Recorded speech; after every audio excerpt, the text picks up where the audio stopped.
of Evi's best picks. I wouldn't be surprised to even go back to a great front line. You've got good speed up with the Sivir as well. Gives the opportunity even to have the Yuumi set you up with great engage as well. So overall, I feel like just Nara could work out great here for him. Yeah, they do also have the Sylas, which maybe can make them hesitant, but I don't really know what top laner you pick that, you know, Sylas doesn't have like a fun time taking their ultimate, especially up against the Aatrox. We actually have LeBlanc coming in for Yaharong, so this time around going to have some of that pick potential for themselves. And LeBlanc with Yuumi, like I know a lot of people talk other combinations, the Hecarim, like these sustained bruisers. LeBlanc Yuumi is so annoying, jumping in your face consistently, pokes you down. Maybe you get a good trade back on LeBlanc once you use distortion in. That isn't a combo anymore. Yeah. Okay, so for everyone who doesn't know, the E on the Nami no longer procs multiple procs of the electrocute, which makes it very difficult for Lucian to actually get this trade pattern off very, very quickly, which is what was the basis of this whole combo. So Gala Ming just kind of going back towards comfort and not wanting to go towards something like the Kaisa again when you've got so much CC in it. Okay. Yup! It's a Tryndamere, boy! You wanted an early champion. You also wanted early action. I feel like we've gotten both of those things in this draft. What is this draft? Lucian Nami in the bottom lane for RNG. Tryndamere in the top side for DFM. Gentlemen, what the hell's going on? For DFM at least, we see this time around, right? The desk was saying how well DFM in Game 1 was able to find those side lane opportunities. Seems like once again they're going to be looking for that with the Tryndamere and the LeBlanc. Also just enabling Tryndamere to run in once we do get to the team fighting phase with the fact that Sivir's there. And I feel like just solid choices to go with the Yuumi. And I mean, heck, if this game goes late enough, I feel like DFM, it's going to be so hard to take down things like the Tryndamere. Yeah, and that's what I was going to say. There's not a huge amount of CC to kind of lock him up, right? You've got the wave there. Maybe you get a little bit of CC coming through from Wayne Xiaohu, but nothing overly consistent, especially if Tryndamere is able to get access to that back line. He can run absolutely amok. So this is definitely going to be a dangerous one where side lanes are in good check for DFM. Team fights could be good as well. And again, RNG haven't had the best of early games to try and shut that down. I'm so interested to see where they want to focus on this map because we know what Tryndamere can turn into if left unchecked. You talk about him maybe spinning into a fight. Tryndamere's ideal situation is a PvE game, right? Yes. The guy is trying to play cookie clicker, but the cookies are turrets. This is the way he wins League of Legends, and I'm really interested in how they're going to try to play around that with DFM. Do they want to focus on enabling him? Are they going to try to leave Evie on his own? This one's going to be fun. Yeah, I definitely think they're going to be giving him attention up towards that top side, right? We have Sivir, Yuumi, and bots. You know they're fine to just sit and chill. You have LeBlanc in mid lane, incredibly mobile, very hard to take down. I'm going to pause because DFM, maybe they do want to give us some early action. Okay. Ming on the Nami, you would think would be the target here. Gala's going to walk into the brush, but he immediately sees that Tryndamere waiting on him. Also worth pointing out, because you guys mentioned the thing about Lucian and Nami's synergy with Electrocute not really working anymore, Ming is going airy on the Nami. I know Freak used to do math about this, comparing them, and I don't remember exactly what it was. I don't even know how to use Microsoft Excel, to just be straight with you guys.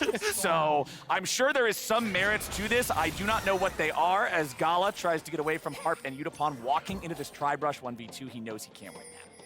Yeah, but I think you should still be able to get a decent amount of trades off, right? Like, even if you can't get the full damage, you're still going to have a good amount of poke. It's up against the Sivir, who's very short range, so you'll be looking to get these very aggressive trades, and Gala and Ming will definitely need some help to try and control that mid lane as well, or sorry, the bot lane, because if you don't have that help to go aggressive, if you end up with a split map and Steel is able to help out Yutapon and Harp, this Lucian Nami is very quickly going to start to fall off in comparison to the Sivir. Yeah, that's one of the things, is that Lucian Nami, back before the nerfs came through, it didn't feel like they were a combination that really needed to like pub stomp in lane. Like their power spike was very much at one item when Gale Force and Imperial Mandate came online. But I definitely think into DFM's draft, we need to see a lot of work done from RNG in the bot side. But it could be rough because we can already see push is going to come in from the Sivir. Yaharong should also have prio in mid lane for the first few levels. And with Steel pathing down here, it really doesn't just seem like those opportunities are there.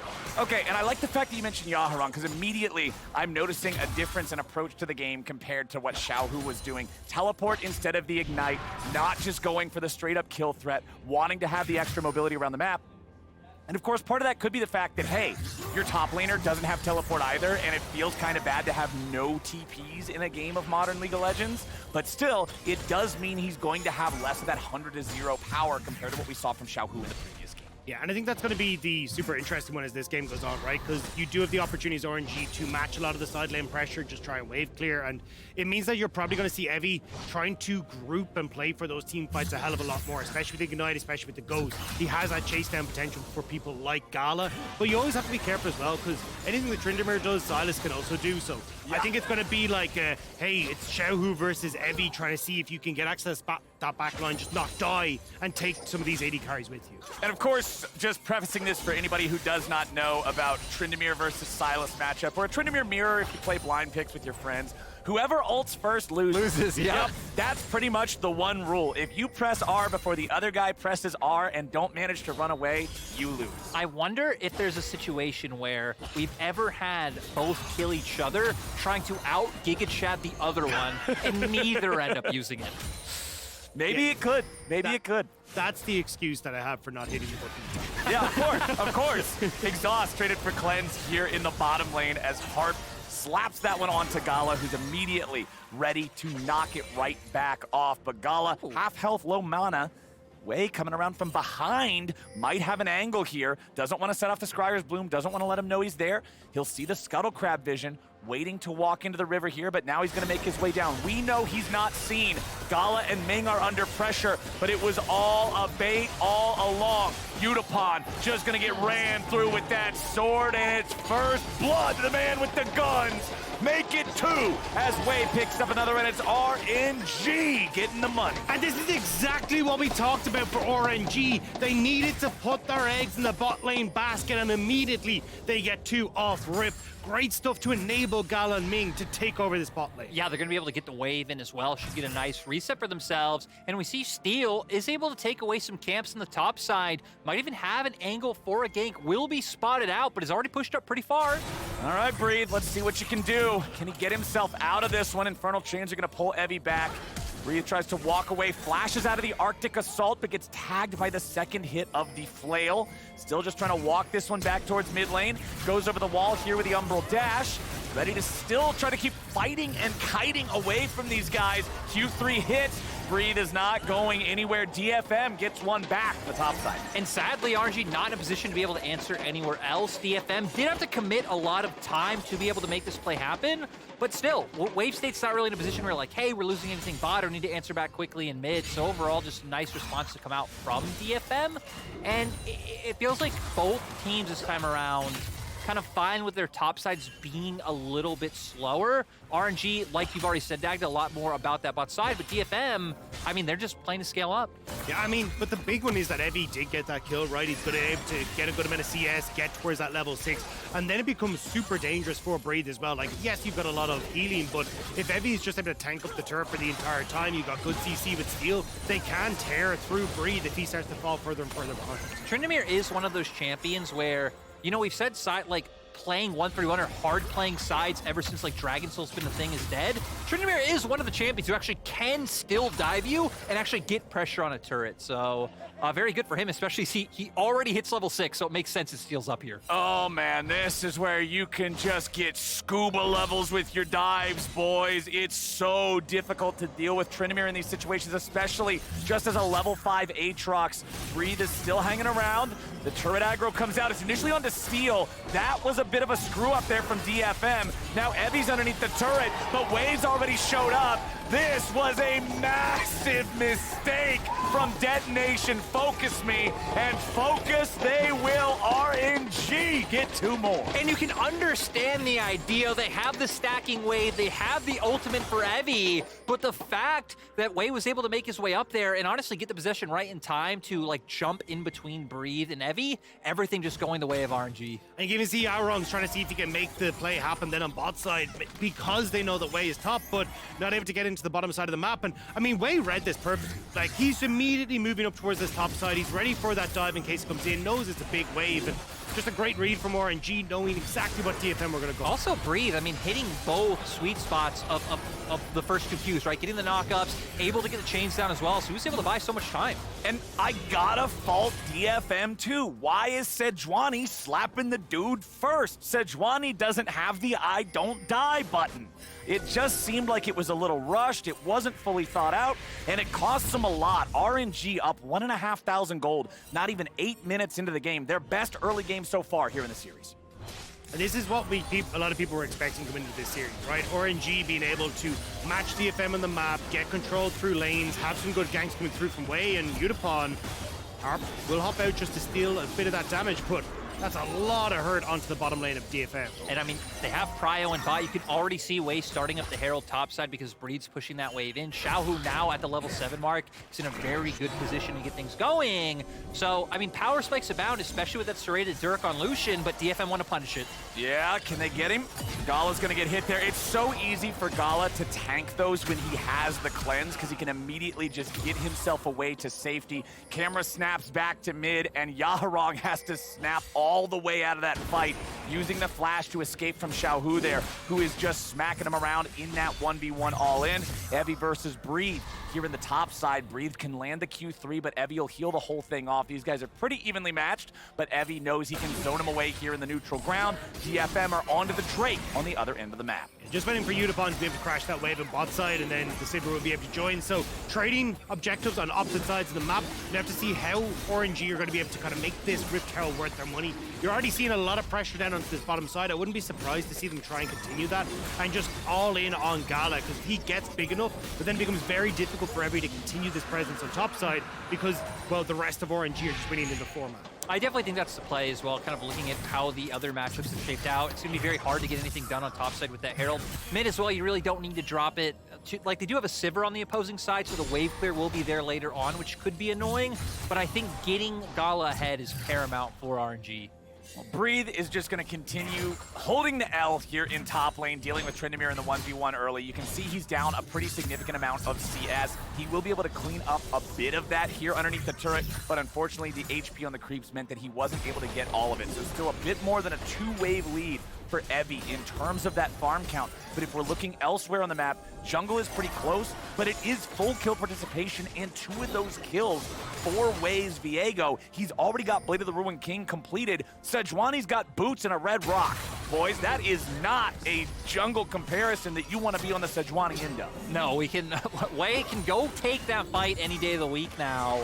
And I mean, heck, we've already seen him playing around some of the pressure Xiaohu's put up in mid lane to aggressively go towards Steel's jungle. We haven't seen the fight just yet, but I'm sure Wei gonna be looking for it now. Yeah, but that's the big thing that I'm curious about, because I thought the RNG were going to try and make a play off of this bot lane wave, like try and crash it, but Wei actually went to the top side, so they don't have the numbers here to try and make anything happen. It looks like they're trying to draw Steel in, so they're going to make the play mid. Oh, Yaharong getting away there. Xiaohu had the stolen Sejuani ulti to fire at him, and it ends up being enough. They get the kill. Now bottom side, Steel's gonna try to use his Sejuani ulti, throws it out. Ming tanks it, trying to save Gala. No! And the Boomerang Blade does not land.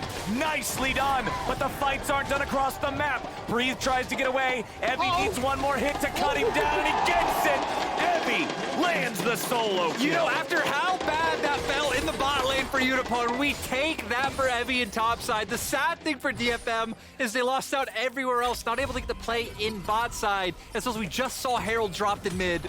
Yeah, this was a really good read on the map from RNG. They were like, hey, look, we more than likely are going to use the wave bot. Literally, I was in the saying, hey, you got this big wave for Gala and Ming. Chances are this is going to be the play on bot side. So RNG kind of take that that point you were talking about earlier, Flowers, of thinking 3-4 steps ahead. They go, chances are Steel is going to match this play on bot side. So instead, let's make a play in mid, catch them with their pants down. They get the kill, they get the tower, and suddenly Xiaohu has access to that Crown of the Shattered Queen, which will make it very easy against Yaharong in this match. Yeah, and we're going to see here. I mean, it's so easy, right? The fact that Xiaohu has the ultimate allows the lockdown to come through, comboed perfectly with the CC setup from Wei, and then Xiaohu just able to finish off the kill. So, I mean, that's why we said in draft, right? Xiaohu, very, like, Sylas is good, let alone the ultimates right now, it feels like, but especially when you're showing Yuumi Sejuani on 1-2, Xiaohu was having a field day. Xiaohu is having a good time, my friends, and Wei is doing the same. I like the fact that you bring up Crown of the Shattered Queen because RNG knows that against LeBlanc and Sivir and Tryndamere, you're gonna need some extra defense here in this game, and you can see the same thing in Wei's build. Remember the previous game, it was Blade of the Ruined King and Divine Sunderer, just pure bruiser. This time around, he's building the Bomby Cinder, going for a little bit more tank flavoring on the Viego. I will say, though, it does lower the CC opportunities that RNG have, right? And when we were talking earlier on about Evie potentially having a run of the muck in the back of the team fights, not having access to the Everfrost just means there's one less tool for that. So it will kind of give Evie a slight edge, just the fact that he has gone for this, because I don't feel like Evie's looking for it. Gala again with a cleanse, getting away from these Sejuani ults. I like how aggressive RNG are willing to play when Gala has this. He's not afraid to just tank it. He knows how easy it is to get away from that. Xiaohu will now continue clearing out some of the vision. RNG just fishing for plays, seeing if there's anything they can find. Testing DFM. Nothing really to fight over right now other than just those kills, but there will be a Drake in about 45 seconds. Gala goes in for a culling. Yutapon and Harp getting away from that one, each losing a decent chunk of HP, but nobody critically low.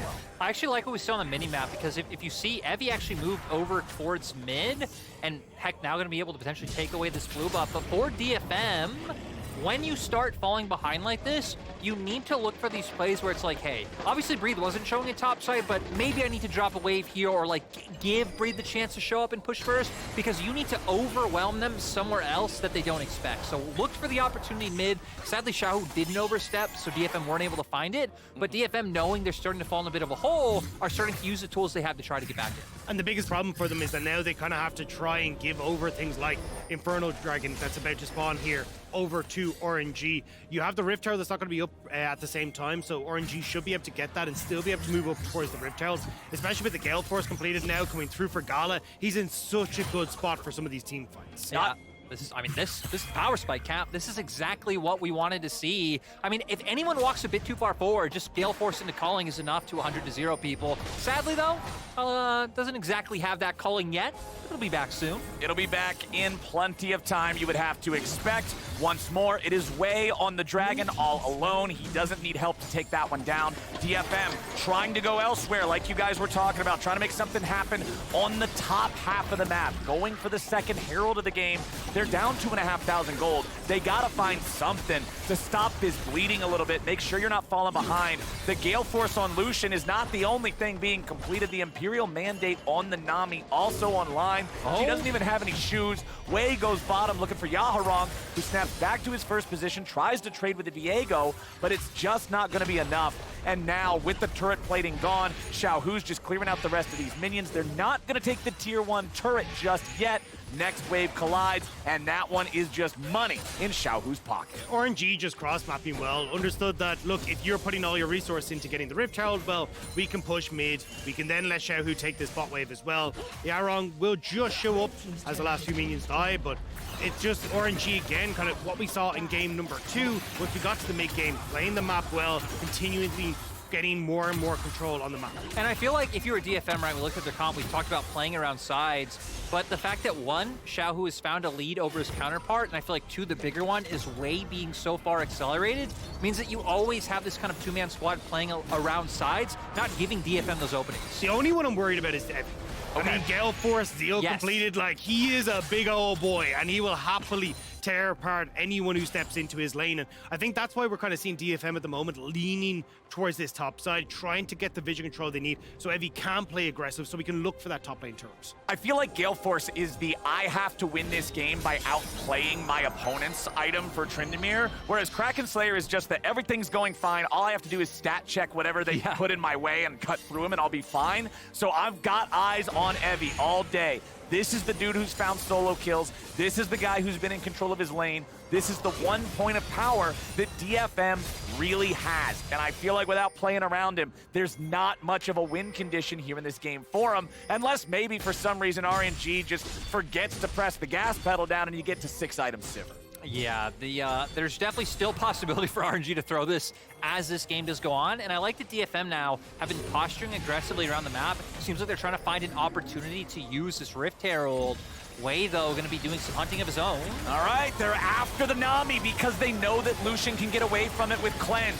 Ming stays alive, and now with the wave going forward, the revenge is swift, and they punish Steel. Evi's forced in the ulti, and these are not the plays they needed from that Tryndamere. Breathe takes out Yutapon, and Yaharong will stumble away with his pet cat, the only one left alive, surviving the slaughter. It took a game and a half, but RNG have woken up in this series and they have chosen violence. RNG now going to start moving through the mid lane and get another structure for themselves. And not only get this mid, right, this is also relieving pressure off of Breathe, who's finally like, cool, Tryndamere's out of my lane, I can farm minions and push in a turret of my own, and the gold lead now swinging upwards 5k plus for RNG.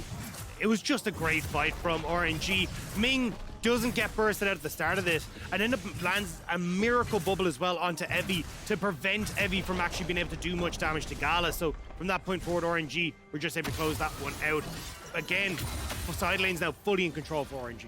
And I like the fact that DFM went for something, right? Like, they see the opportunity here to maybe catch that support. They know they're falling behind, but as soon as you weren't able to finish them off, everything just went to hell. Yeah, I mean, the TP comes in from Breathe. Nice tidal wave from Ming to lock a lot of the members of DFM down. They didn't account for Wei already being here. And I love that RNG kind of just forced them apart, right? You have Xiaohu and Breathe just running down Yutapon, and it leaves Tryndamere just fending for himself between numerous members. And you saw Yutapon try to do that cheeky thing where you look like you flash over the wall, but you flash back into the pixel brush. But they're just standing in the brush waiting on him, like, wait, what are you doing here? And they just beat him to death. 0 damage in the fight from Yaharong, as, you know, it was just over before it started, honestly, with them not being able to grab the kill onto that Nami. And yes, DFM will finally get their first turret of the game, just about 19 minutes in here, taking out that tier 1 top that Evi had put so much work into. But it's still 4,500 gold is the lead for RNG. So, gentlemen, I gotta ask you, what on earth do you do if you're DFM? It has to be picks. You have to try and find some way for Yaharong and Steel to work together to find some of these picks, even bringing Harp into the equation where maybe he's connected with Yaharong. If you can try and disrupt the tempo and the map control RNG have, then you can buy space for Evi to actually put threat onto these towers. But right now, with Dragon up, it just looks so difficult to do so. It's kind of funny because with them needing to find picks and maybe overcommit members to sides, it's actually a decent thing that they don't have those turrets mid, because now, like, if DFM want to go for a play, right, Yaharong has TP, so you can commit him to the same side that Evi's on, maybe bring the Yuumi there as well, as Breathe, actually, gonna walk into numerous members of DFM. But it's plays like this to where Yutapon, you can sit very safely back next to your inhibitor, really no ability for RNG to punish you. The problem is you need more than a flash. Oh boy, Evi, now he's got to get away too. All right, both top laners wandering into jungles and then immediately trying to wander back out as Evi tries to defend this tier 2 turret. RNG is applying pressure very heavily.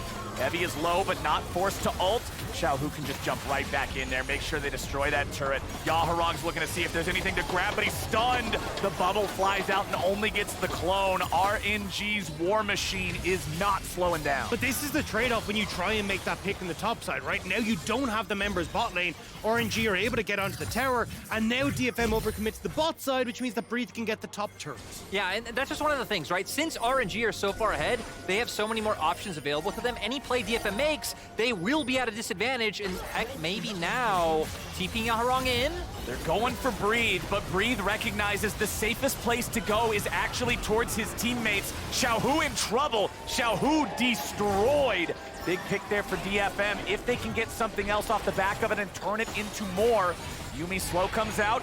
Yaharong and the rest of DFM continuing their chase. Yaharong has to leave. Breathes ready to turn it around now too. Gala following right behind him, ready to go. Dashes in with a Gale Force, putting damage into the health bar of the enemy AD carry. Evi has the Yuumi ready to go. Breathe tries to get out. Evi popping the ulti, staying alive, but he's got to get back away now. Wei still looking for the chance to go in and finish somebody off. Charges up the Spectral Maw, but won't go any further. DFM, they got the 1 kill, but RNG won't give them anything else. No, RNG kited it out beautifully, and once again, another example of Gala beautifully face tanking the Sejuani ultimate because he has the cleanse available. Dagda was pointing out to me that Sejuani ultimate came up in the perfect time for the turn, but sadly for DFM, Yeah, only 1 kill.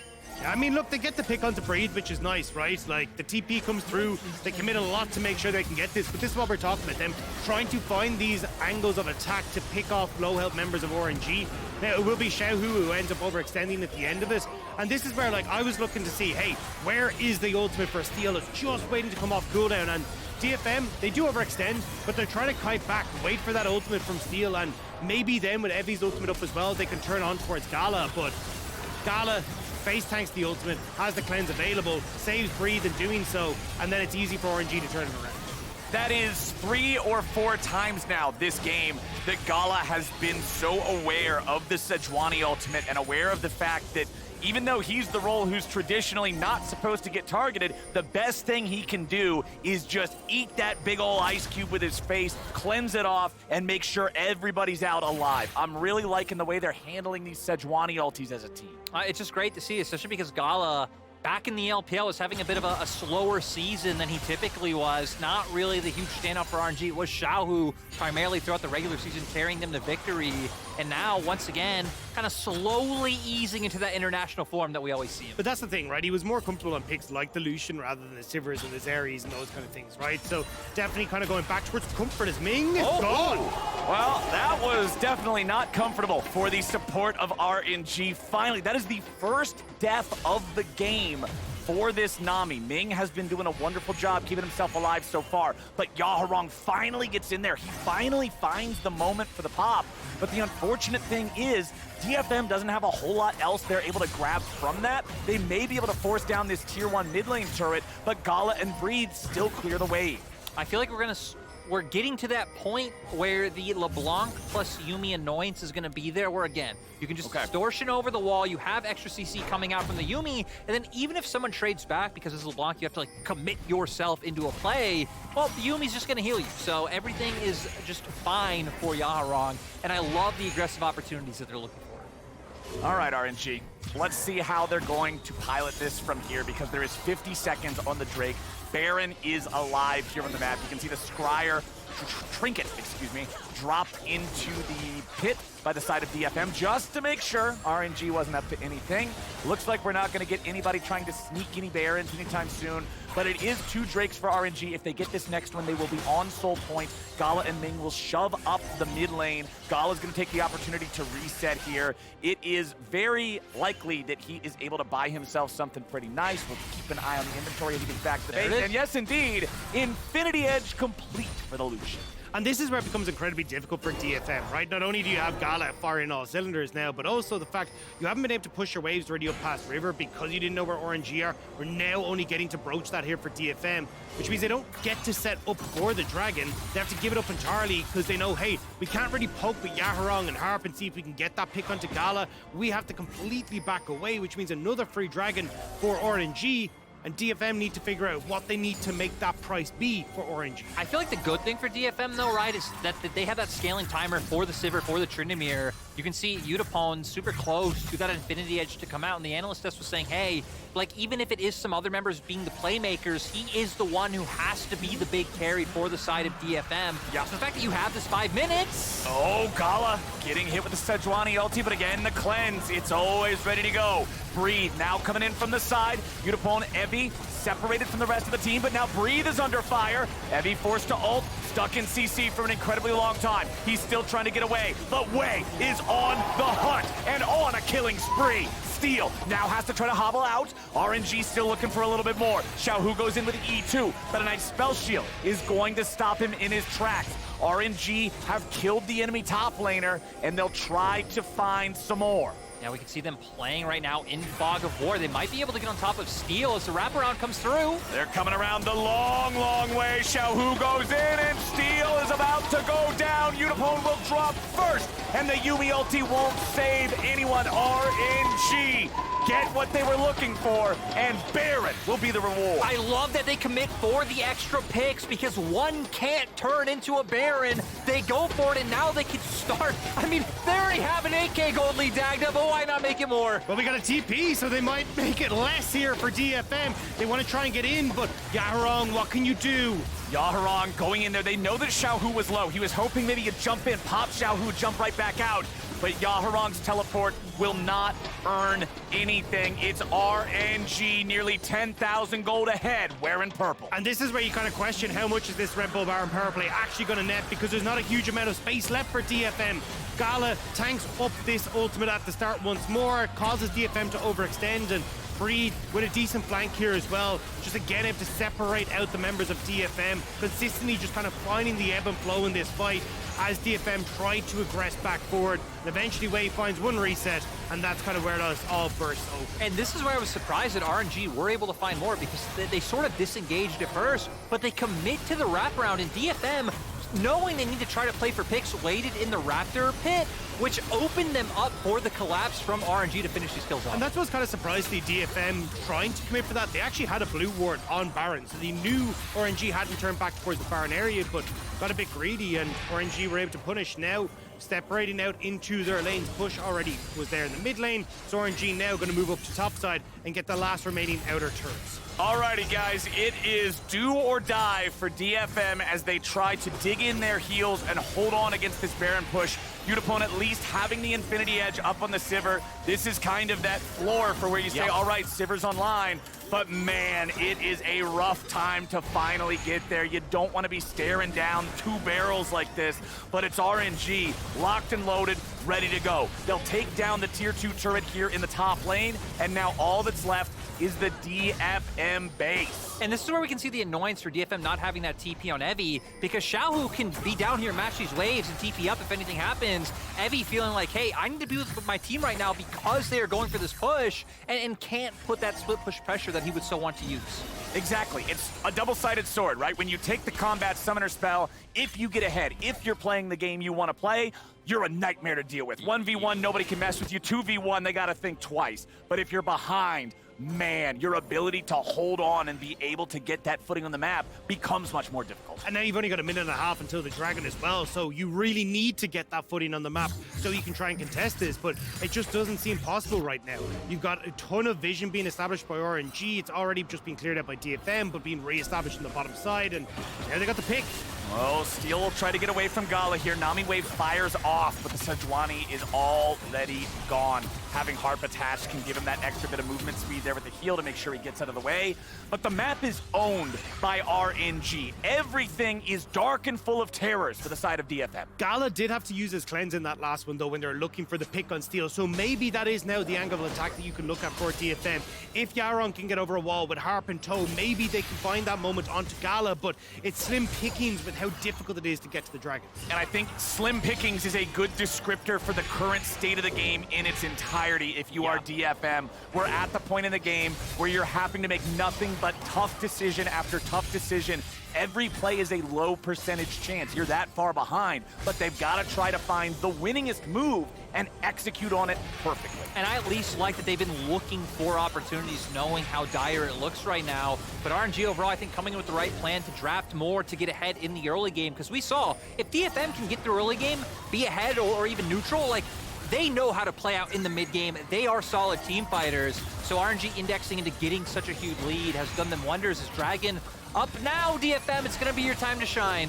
Alrighty, there it goes. Xiaohu getting away from the Sejuani ulti there. I do believe that was a Mikhail's Crucible. Yes, it was. Ming is now ready to go. He's saying it doesn't matter if Gala has cleanse or not. We're past that point in the game.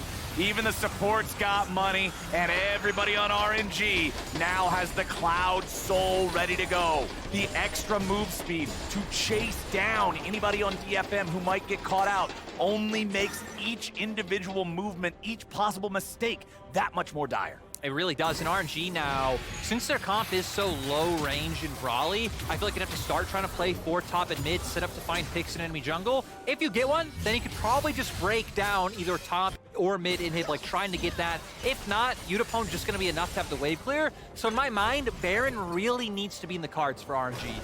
I mean, they're already set up for it, right? You get the vision, they already started away trying to play through the invisibility, but might find Steel, they'll just back away. They're waiting for the waves to be in a better spot. You can see where Xiaohu is escorting top wave. Then they might be able to find a bit more with these picks, but at the moment, it's just about trying to see if you can get into having some semblance of control. Alrighty, DFM, how are you gonna go about this? 60 seconds till the Baron, trying to sit down some vision, trying to use these sweepers and reclaim any little bit of the jungle that they can. It's 4 sweepers on both sides as the war for vision rages on. Xiaohu just keeping that spot near the enemy red buff. Breed down here defending the tier 1 turret against Evie, who's still just trying to find something there in the side lane. Gala goes in for Yutapon. He will not find the kill, but he really makes him sweat. Gets both summoner spells out of the DFM AD carry as Evie versus Breed is not going Evie's way here at the start. Breed just gets the ulti out of the Tryndamere, goes for the flash Q, won't find it.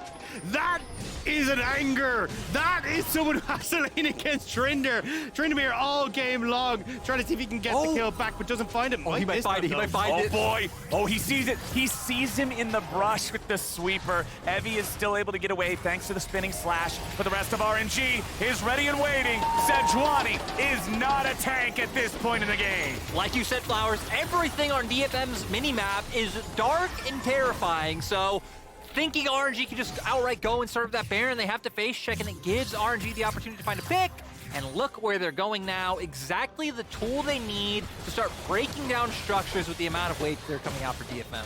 DFM will send Yaharong with Harp attached to him close by. Maybe go for a miracle steel burst over the wall or something. There it is, jumps in.